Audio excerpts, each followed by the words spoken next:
So we got This Maister? Yeah. Maister? Yeah, Maister. Sorry, Maister. No, popping in. Oh, he's cooking. Oh, cookie. Okay. I was excited for a second.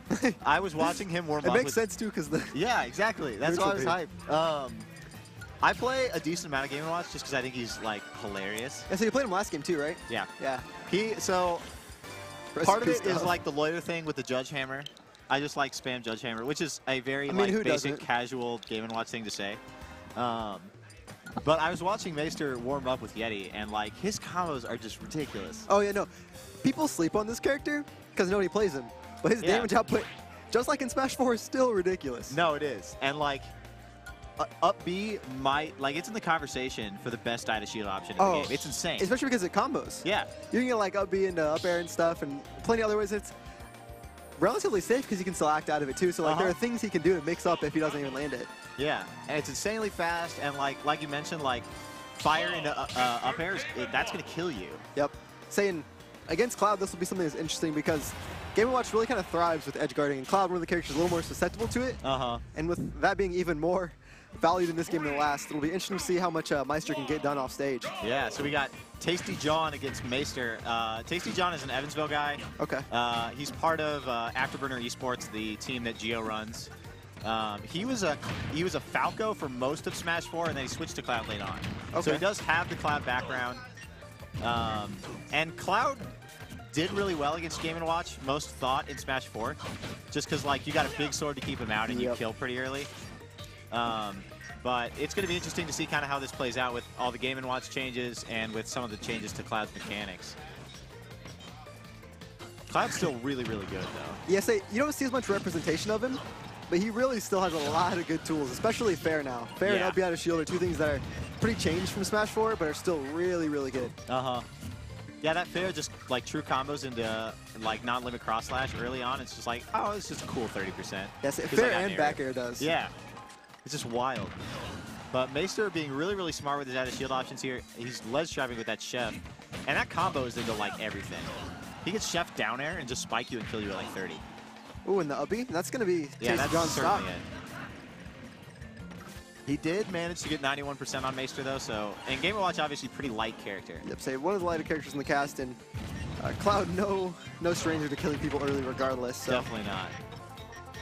Once again, one little neutral interaction win for Maister, and he's just racking up the damage on TastyJawn. Yeah, he really is. Those little bombs are so weird. Like they're interesting. I feel like that's one of the changes that if they didn't make, Game & Watch would be actually like even better because there's really not a whole lot of uses. Essentially, Maister's going to look to RAR back air a lot of times like he did just there off stage. The turtle. Hey Dom from Bloomington insists that every good Game & Watch has to name their turtle. See, I actually commentated Wayne, the local Game & Watch. He commented the block before this.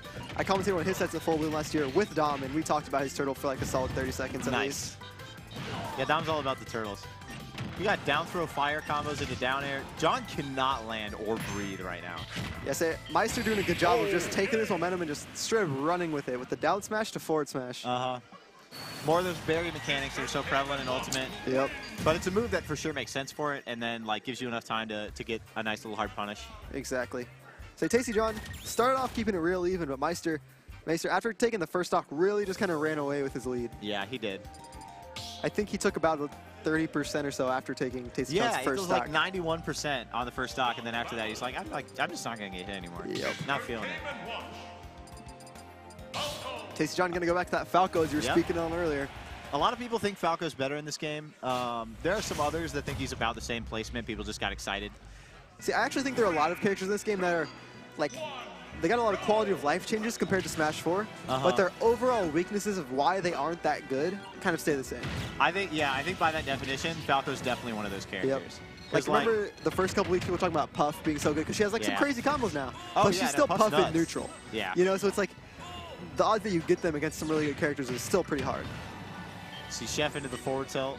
Falco off stage. Oh, he's not coming back from that. So quick early stock dropping from TastyJawn. That edge guarding ability that you mentioned from Game & Watch really gonna hurt you right here. Saying these platforms are also gonna give Maister a whole lot of damage, and he is keeping going. What is happening? Oh.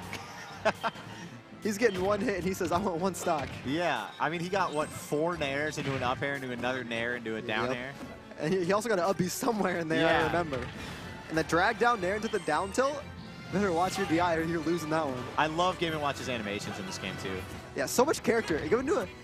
Like last game, he always looked kind of interesting, but now he has so much more personality than he's ever had in any other iteration. Totally. All right, Maister got to figure out how to land, and he decides to land aggressively, and it works out for him there. Yep, giving TastyJawn the key. Now he's going to get a back air. That landing back air is so sneaky, too, because it shield pokes a lot. Yep. So the hitbox on that is really kind of... Oh, is he dead? Oh, and he went for the hammer, and he just saved him. He's saving him. He's like, he's playing with his food. 8. All right. Can we talk? That was such fast reaction time, too. Just like right before I hit him. It's the most natural thing in the world for Game & Watch to just, like, lay down. It's fine. That was actually a pretty common tech in Smash 4, too. Like, you can low-profile dash grabs and stuff with it, too. Game & Watch Falcon, for example, is really horrible for Falcon. Yeah, that makes sense. Falcon always hated those characters like the low-profile stuff. Well, and the edge guarding. Oh, and another? 2? He went for the hammer. I feel like Maister solely saved him just to try to get something. Yeah. Because he's throwing out these bombs now, and they're... and the taunt! John ran in there and taunted. I love TastyJawn, he knows what he's about. Forward tilt. Oh, okay. Maister's going to give him the chair and say, get that taunt out of here. Yep. Take a seat, bud. Hey, he's having fun with it. That's what you love to see. Exactly. But pretty clean 2-0 there from Maister. Looking real clean, as always. Definitely. I mean, his record in Chicago has been bonkers. Yeah, it's kind of crazy how he's always there. I don't know the story behind that, but like, you just see him in Chicago. No other regions. He just flies from Mexico to Chicago. Yeah, it's because his cousin lives there. Oh, okay, that makes sense. Yeah, but like he goes to Chicago events just all the time. Yeah. Do you know how many sets he's lost? And he's probably been to, I don't know, 20 events. I do not. 1. Wait, he's lost 1 set. Yes, actually 1 set. And that 1 set, he didn't use Game & Watch. That is ridiculous. You'd think they'd eventually learn the matchup. Record. Yeah. It is not a matchup problem this story, because I'm pretty sure, like... He's godlike. Yeah, he's just insane. When you can take a character like that, not that Game & Watch is trash by any means, but you know, he's obviously not a top tier in this game. Yeah. You can take someone who's like mid-tier-ish and do a lot of things that other people who are similar skill levels and a lot better characters and perform similarly. It says something about you as a player. Yeah. He is one of those characters that, like, his couple strengths lend himself to, like, doing really well in a couple top-tier matchups. Yep. And then, but that also means that on the other side of it, he has some issues with some others. Okay. So he's a pretty matchup-dependent character, I think, but I don't know if Maister's even, like, talked about playing anyone else.